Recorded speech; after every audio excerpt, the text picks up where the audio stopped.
7 महाद्वीप, 5 महासागर, 204 देशले सजिएको हाम्रो पृथ्वी रोचक छ।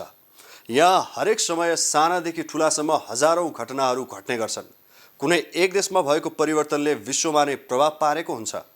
यो साताभरि विश्वको परिधिभित्र घटेका राजनैतिक, सामाजिक, आर्थिकदेखि विश्वमै हलचल पुर्याउने घटना, समाचार, विज्ञान प्रविधिका खोज, अनुसन्धान र उपलब्धिका विविध आयामहरू समेटेर तयार पारिएको कार्यक्रम द वर्ल्ड दिस विकमा स्वागत छ।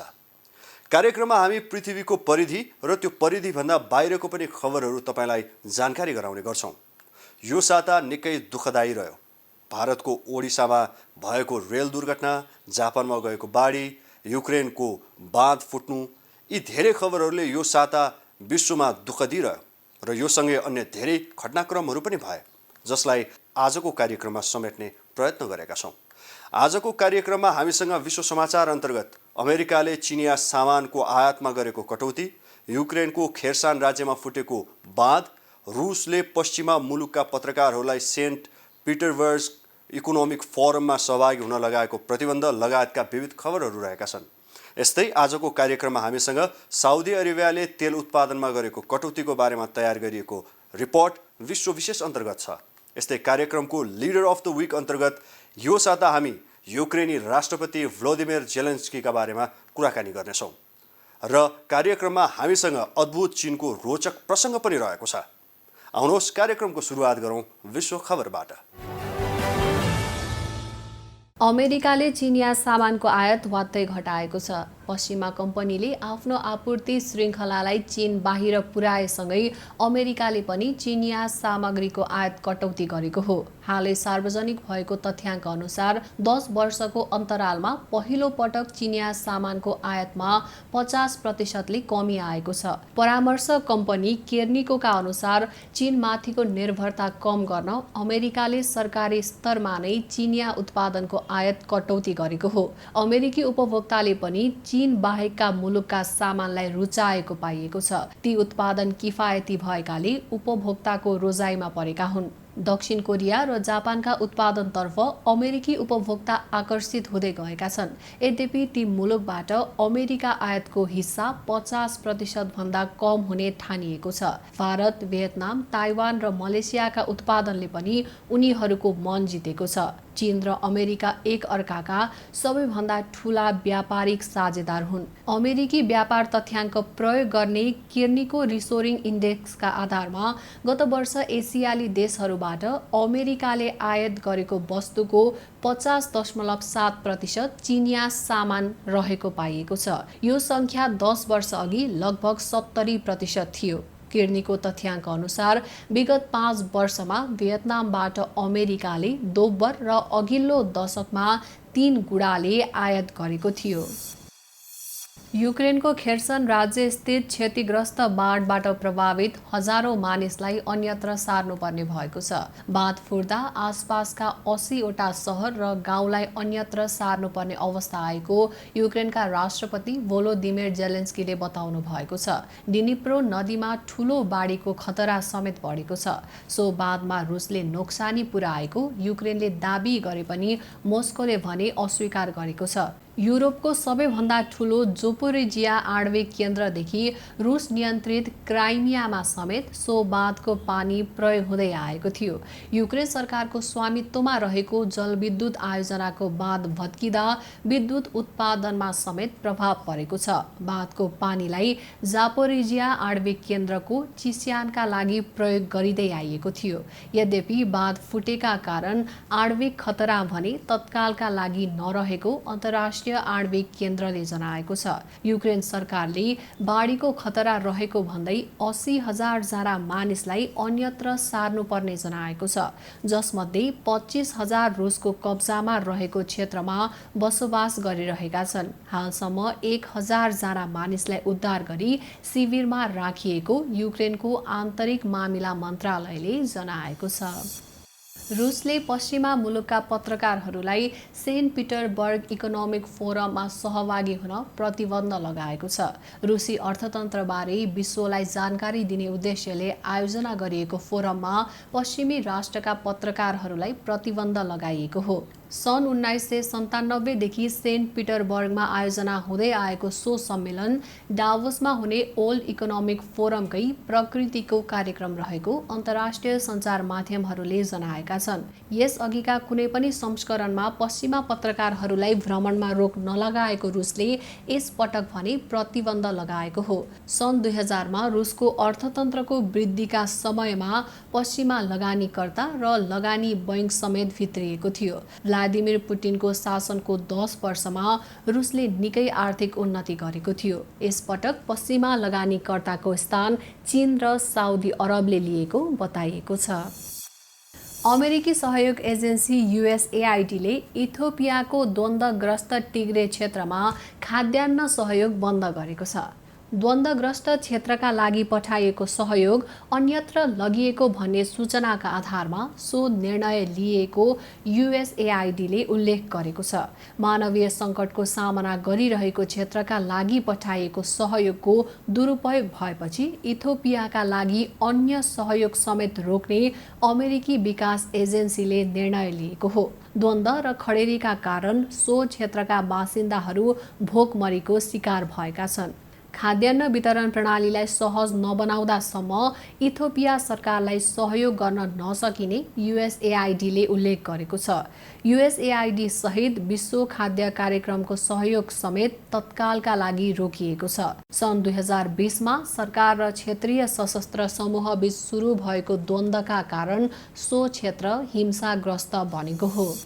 सन् 2030सम्म आर्कटिक महासागरको ग्लेसियर पूर्ण रूपमा हराउने एक अध्ययनले देखाएको छ। यसको अर्थ 7 सालपछि गर्मीको समयमा यहाँ बरफ नै नदेखिने अवस्था सिर्जना हुने अनुमान गरिएको छ। पृथ्वीको बाँकी ठाउँको तुलनामा आर्कटिक महासागरको तापक्रम 4 गुणाले बढिरहेको छ। पछिल्लो 4 दशकमा महासागरको बहुपत्रीय बर्फ 70 लाख वर्ग किलोमिटरबाट घटेर 40 लाख किलोमिटरमा सीमित रहेको छ। यसको मुख्य कारण जलवायु परिवर्तन रहेको अध्ययनमा उल्लेख गरिएको छ। जलवायु परिवर्तनकै कारण विश्वमा अवस्थित कुल ग्लेसियरको 2% भाग पग्लिसकेको छ। युरोपको क्रायोसेट स्याटेलाइटले पृथ्वीमा करिब 2 लाख ग्लेसियरहरू पत्ता लगाएको छ। यो स्याटेलाइटको तथ्याङ्क अनुसार जलवायु परिवर्तनकै कारण एक दशकमा ग्लेसियरको 2.72 करोड टन बरफ पग्लिसकेको छ। विश्वको करिब 20% जनसङ्ख्या पानीको लागि यिनै ग्लेसियरमा निर्भर रहेका छन्। ग्लेसियरमा आएको परिवर्तनको निरीक्षण गर्न जरुरी रहेको अनुसन्धानकर्ताहरूको भनाइरहेको छ। साताभर भएका विश्वमा घटेका केही घटनाहरूको संक्षिप्त जानकारीपछि अब प्रसङ्ग भारतमा भएको सबैभन्दा दुःखदायी खबर भारतको ओडिसामा भएको रेल दुर्घटनाको। भारतको ओडिसा राज्यको बोलासोर जिल्लामा शुक्रबार रेल दुर्घटना भयो, जुन निकै ठुलो मानियो, जसमा करिब 275 जना मानिसको मृत्यु भयो। 1175 जना भन्दा बढी घाइते भए। यसअघि 288 जनाको ज्यान गएको भने पनि ओडिसा राज्य सरकारले केही शव गलत तरिकाले गनिएको र 2 पटक गनिएको भनी असली मृतकको सङ्ख्या 275 भएको पुष्टि गर्यो। तर पनि मृतकको सङ्ख्या र घाइतेको सङ्ख्यामा यहाँ निकै प्रश्न र चर्चा उब्जिरहेको छ। एउटा मालवाहक रेल र 2वटा यात्रु रेल जुत्नु बीच यो दुर्घटनाबाट 2000 आसपास नागरिक प्रभावित बनेको भने पनि अन्य हजारौं मान्छे प्रभावित भएको अन्तर्राष्ट्रिय सञ्चार माध्यमले जनाइरहेका छन्। कोलकाताबाट चेन्नई जाँदै गरेको कोरोमण्डल एक्सप्रेसले शुक्रबार साँझ 7 बजेतिर मुख्य लाइनबाट मोडिएर अर्को लिकतिर अघि लाग्यो, जहाँ पहिले नै एउटा मालवाहक रेल रोकिएको अवस्थामा थियो। कोरोमण्डल एक्सप्रेस रोकेर राखेको सो मालवाहक रेलमा गएर जोरदार रूपमा ठोकियो र उसका डिब्बाहरू पट्टीबाट छरपष्ट भए। यसरी डिब्बाहरू उछिटिने क्रममा कोरोमण्डल एक्सप्रेसका धेरै डिब्बाहरू विपरीत दिशातर्फको लिकमा पनि पुगे, जसले यशवन्तपुरबाट हाउडा जाँदै गरेको विपरीत दिशामा अगाडि बढिरहेको हाउडा सुपरफास्ट एक्सप्रेसलाई ठक्कर दियो। दुवै रेल लिकबाट खसे र ठुलो दुर्घटना भयो। दुर्घटना पश्चात उद्धारका लागि 200 भन्दा बढी एम्बुलेन्सहरू खटाइएको थियो। मुख्य लाइनमा यात्रा गर्नुपर्ने कोरोमण्डल एक्सप्रेस पार्क गरिराखेको रेलसँग किन ठोकियो र किन अर्को लिकमा गयो भन्ने विभिन्न टीका टिप्पणी भएका छन्। रेलको उच्च गतिका कारण यो दुर्घटना भएको भनेर टिका टिप्पणी भए पनि अन्ततः रेल आफ्नै तोकिएको गतिमा रहेको बताइएको छ। मुख्य लाइनमा जानुपर्ने रेल लुप लाइनका लागि सिग्नल दिएका कारण अर्को लिकमा जाँदा यो दुःखदायी घटना भएको भनियो र भारतका रेल मन्त्री अश्विनी वैष्णवले यो घटनामा रेल सिग्नल त्रुटि सम्भावित कारण हुन सक्ने बताएका छन्। यो सँगै मन्त्री वैष्णवले उक्त घटनाका लागि जिम्मेवार कारण र मानिसहरूको बारेमा थाहा पाइसकेको पनि जानकारी गराए पनि बाँकी कुरा भने गोप्य नै राखेका छन्। भारतको रेल बोर्डले कोरोमण्डल एक्सप्रेस आएको समयमा सिग्नल दिने प्रणालीमा केही अवरोध आए पनि काम गरेको जनाएको छ। तर एउटा रात्रु रेल जुन मुख्य लाइनमा जानुपर्ने थियो यसलाई किन अर्को लिकमा जान ग्रिन सिग्नल दियो, यो खोज र चासोको विषय बनेको छ। यो घटना पश्चात प्रधानमन्त्री नरेन्द्र मोदीले घटनालाई पीडादायी बताउँदै घटनास्थलको शनिबार भ्रमण पनि गर्नुभएको थियो।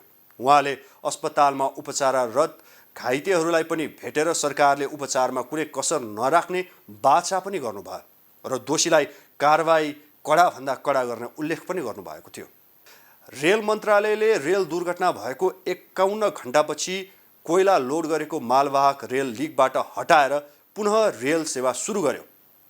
तर यो दुर्घटनाले संसारमा खलबली मचायो। भारतमा यस अगाडि पनि रेल दुर्घटना हुने गरेका छन्। भारतमा यसअघि सन् 1981 जुन 6 मा बिहार राज्यमा चक्रवातको समयमा एउटा रेल लिकबाट उछिटिएर नदीमा खस्दा करिब 800 जनाको ज्यान गएको थियो। यसलाई त्यहाँ भएको सबैभन्दा दुःखद खबर मानिन्छ। यस्तै सन् 1995 अगस्त 20 मा उत्तर प्रदेशको फिरोजाबाद नजिकै कालन्दी एक्सप्रेस र पुरुषोत्तम एक्सप्रेस जुत्दा 305 जनाको ज्यान गएको थियो।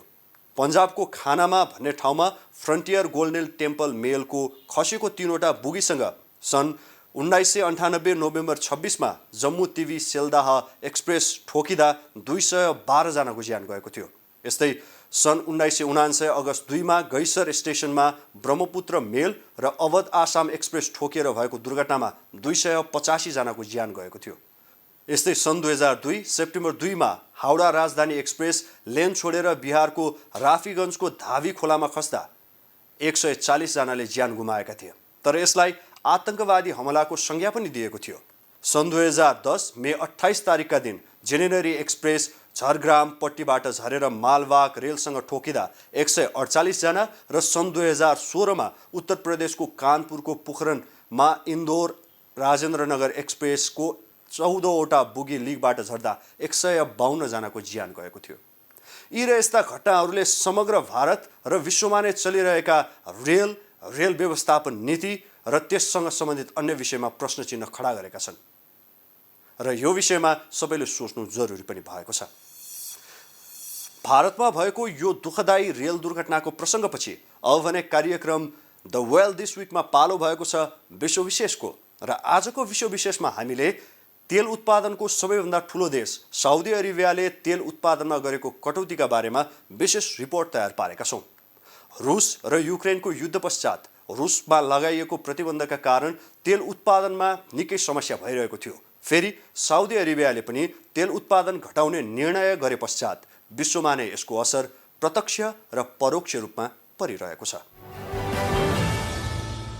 कच्चा तेल र ग्यासको उत्पादन तथा निर्यातमा सबैभन्दा ठूलो मुलुक साउदी अरेबियाले उत्पादनमा कटौती घोषणा गरेपछि अन्तर्राष्ट्रिय बजारमा मूल्य बढ्न थालेको छ। साउदी अरेबियाले जुलाई महिनामा तेल उत्पादन दैनिक 10 लाख ब्यारेल कटौती गर्ने घोषणा गरेको थियो। पेट्रोलियम निर्यात राष्ट्रहरूको संगठन ओपेकका केही अन्य देशका सहयोगको घोषणा पत्रमा ओपेक सहभागी नभएको देशहरूको समन्वयमा उत्पादन कटौती गरिएको मन्त्रालयले जारी गरेको विज्ञप्तिमा उल्लेख छ। स्वैच्छिक कटौती 33औं ओपेक र गैर ओपेक मन्त्री परिषदीय बैठकमा सहमति भएको उत्पादनमा यो अतिरिक्त कटौती हो। मन्त्रालयले यो निर्णय विश्वव्यापी तेल बजारको स्थिरतालाई समर्थन गर्ने उद्देश्यले सावधानीको उपाय भएको जनाएको छ। सेप्टेम्बर 2018 को एक प्रतिवेदन अनुसार विश्वको तेल उत्पादनको 44% र 81.5% प्रमाणित तेल खानी भएकाले विश्वको तेल बजारको मूल्यमा ओपेकको ठूलो प्रभाव रहेको छ। दुई ठूला तेल प्रशोधन केन्द्रमा यमनका हुथी विद्रोहीले शनिबार आक्रमण गरेपछि ऊर्जा मन्त्री प्रिन्स अब्दुलजिज बिन सलमानले उत्पादन कटौतीको घोषणा गरेका थिए। उनका अनुसार अहिले तेल उत्पादन दैनिक 5.7 मिलियन ब्यारेलले कटौती गरिएको छ। कटौती गरिएको तेलको मात्रा साउदी अरबले दैनिक उत्पादन गर्दै आएको तेलको आधा हो। विद्रोहीले सरकारी स्वामित्वका तेल कम्पनी अरामकोका दुई ठूला तेल प्रशोधन केन्द्रमा ड्रोन आक्रमण गरेका थिए। ती प्रशोधन केन्द्रबाट दैनिक 15 लाख ब्यारेल कच्चा तेल उत्पादन हुँदै आएको थियो। अमेरिकी विदेश मन्त्री माइक पोम्पेओले आक्रमणमा इरानको हात रहेको आरोप लगाएका छन्। ड्रोन यमनबाट आएको भन्ने कुरा प्रमाण नै नरहेको उनको भनाइ थियो। यमन सरकारले साउदी सेना र हुथी विद्रोहीलाई इरानले सहयोग गर्दै आएको छ र हुथी विद्रोहीका प्रवक्ताले भने तेल कम्पनीमा भएको आक्रमणको जिम्मा लिएका छैनन्। यस्तै विश्वमा इन्धनको मूल्य वृद्धि तथा आपूर्तिमा अवरोध जारी रहेको बेलामा साउदी अरबले आगामी जुलाईदेखि प्रतिदिन उत्पादनमा 10 लाख ब्यारेल कटौती गर्ने भएको हो। विश्वका तेल उत्पादक मुलुकहरूको गठबन्धन ओपेक प्लस आबद्ध मुलुकहरूले इन्धन सङ्कटको सामना गरिरहेको बेला साउदीले सो घोषणा गरेको थियो। ओपेकमा आबद्ध राष्ट्रले यसअघि 2 पटक तेलको उत्पादन कटौती गरे पनि मूल्य नबढेको भन्दै सो निर्णय गरिरहेको साउदीले जनाएको छ। अस्ट्रियाको भियन्ना 7 घण्टा लामो छलफलपछि ओपेक प्लस आबद्ध राष्ट्रहरूको बैठकले सन् 2024 सम्म तेलको उत्पादनमा प्रतिदिन 14 लाख ब्यारेल कटौती गर्ने निर्णय समेत गरेको बीबीसीले जनाएको थियो।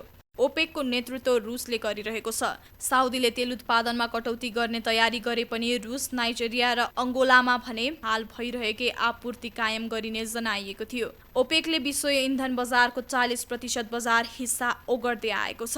साउदी अरेबियाको यो निर्णयसँगै अन्तर्राष्ट्रिय बजारमा कच्चा तेलको भाव केही बढ्न सक्ने विश्लेषकहरूको अनुमान छ। सोमबारदेखि नै अन्तर्राष्ट्रिय बजारमा कच्चा तेलको मूल्य उकालो लागेको छ। अघिल्लो दिनको तुलनामा सोमबार कारोबार भइरहँदा साँझ 6 बजे कच्चा तेलको मूल्य 2.6% सम्म बढेको छ। WTI कच्चा तेलको मूल्य प्रति ब्यारेल $73.6 तथा ब्रेन्ट कच्चा तेलको मूल्य प्रति ब्यारेल $77.9 पुगेको छ। अन्तर्राष्ट्रिय बजारमा कच्चा तेलको मूल्य बढ्दा नेपाललाई समेत असर पर्ने गर्छ। भारतीय आयल कर्पोरेसन आइओसीले नेपाल आयल निगमलाई प्रत्येक 15 दिनमा प्रशोधित तेलको नयाँ मूल्य सूची पठाउने गरेको छ। आइओसीले पठाउने मूल्य कच्चा तेलको मूल्यमा पनि निर्भर रहन्छ। कच्चा तेलको मूल्य घट्दै जाँदा निगमलाई पनि मूल्य घटेर आउने र बढ्दा बढेर आउने गर्छ। आइओसीले पठाएको सूची अनुसार नै निगमले उपभोक्ताका लागि पेट्रोलियम पदार्थको मूल्य समायोजन गर्दछ। साउदी अरेबियाको तेल उत्पादन घटाउने निर्णयमा तयार पारिएको विश्व विशेष पश्चात अब भने कार्यक्रम द वर्ल्ड दिस विकमा पालो भएको छ लिडर अफ द विकको। आजको लिडर अफ द विकमा चर्चा गरौँ युक्रेनी राष्ट्रपति भ्लादिमिर जेलेन्स्कीको बारेमा। पूर्व कमेडियन समेत रहनुभएका युक्रेनी राष्ट्रपति जेलेन्स्की सन् 2019 को राष्ट्रपतीय निर्वाचन मार्फत युक्रेनको शासन सत्तामा आउनु भएको हो। सन् 1987 जनवरी 25 जन्मिनुभएका जेलेन्स्की 45 वर्षको हुनुहुन्छ।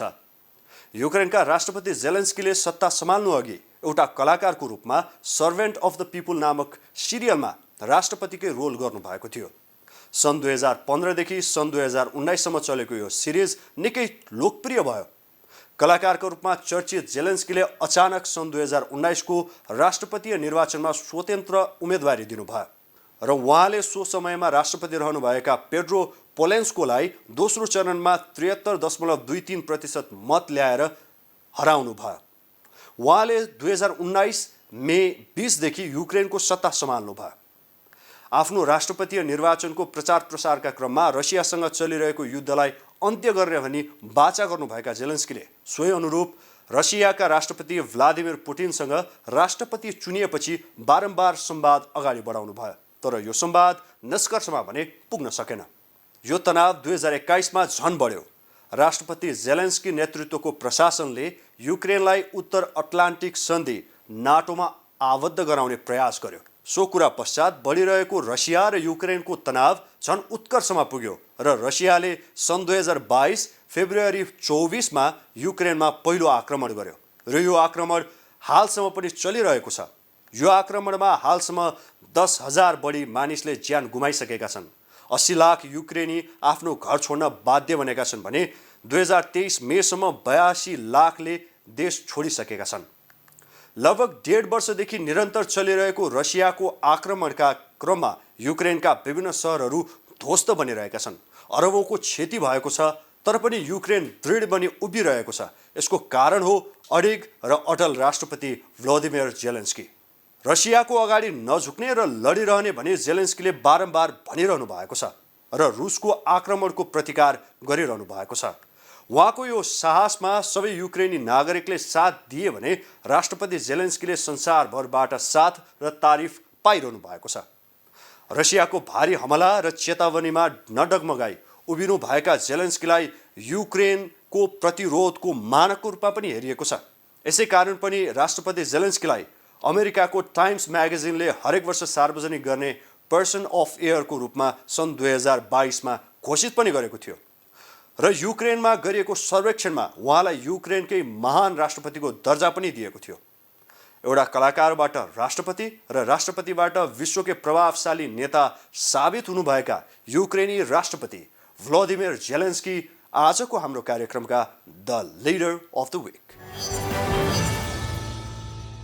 विश्वमा भएको महत्त्वपूर्ण र रोचक विषयवस्तुहरू समेटेर तयार पारिएको कार्यक्रम द वर्ल्ड दिस विकमा फेरि पनि स्वागत छ। हामीले यस कार्यक्रममा साताभर भएका विभिन्न विश्वभरिका घटनाक्रमहरूलाई समेट्ने गरेका छौँ। अब भने कार्यक्रममा पालो भएको छ एउटा रोचक सामग्री प्रस्तुत गर्ने। सामग्री छिमेकी मित्र राष्ट्र चीनको। विकास, पर्यटन, वातावरण, विज्ञान प्रविधिको क्षेत्रमा उल्लेख्य अद्भुत उपलब्धि हासिल गरेको चीनमा हजारौं रोचक किस्साहरू रहेका छन् र आजको किस्सा भने सकुन्याङको। सकुन्याङको अर्थ 4 बहिनी पहाड भन्ने हो। यो दक्षिण पश्चिमी चीनको सचुआन प्रान्तमा अवस्थित छ। पहाडका 4 चुचुराहरू एक आपसमा जोडिएकोले यस्तो नाम दिइएको हो।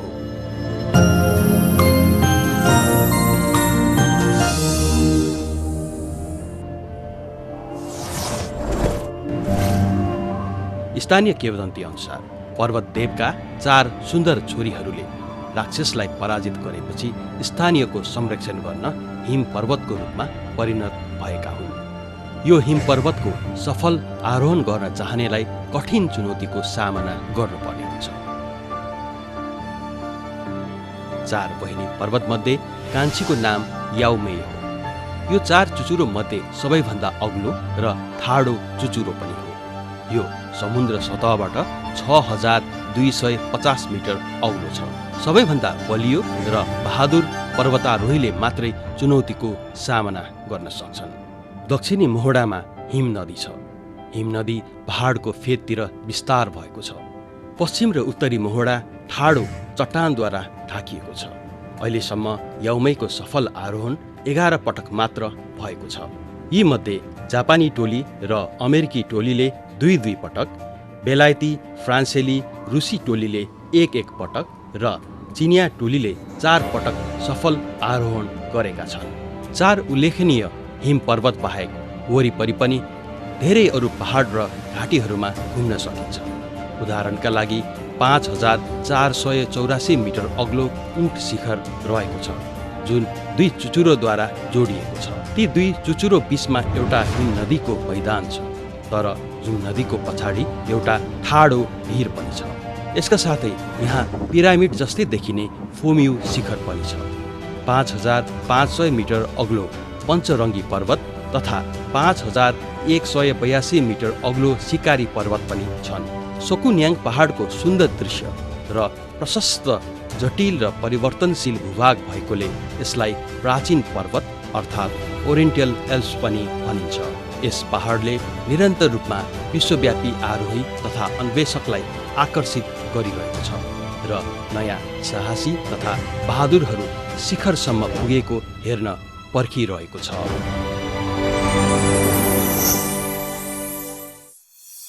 साताभर भएका यिनै रोचक र दुःखदायी खबरहरूको सिलसिलासँगै आज भने कार्यक्रम द वर्ल्ड दिस विक यति नै। अर्को साता पनि कार्यक्रममा हप्ताभरि विश्वमा घटेका घटनाक्रमहरू समेटेर हामी उपस्थित हुने नै छौँ। त्यतिन्जेलसम्मको लागि हेर्दै गर्नुहोला रे टेलिभिजन HD। हवस् त, नमस्कार।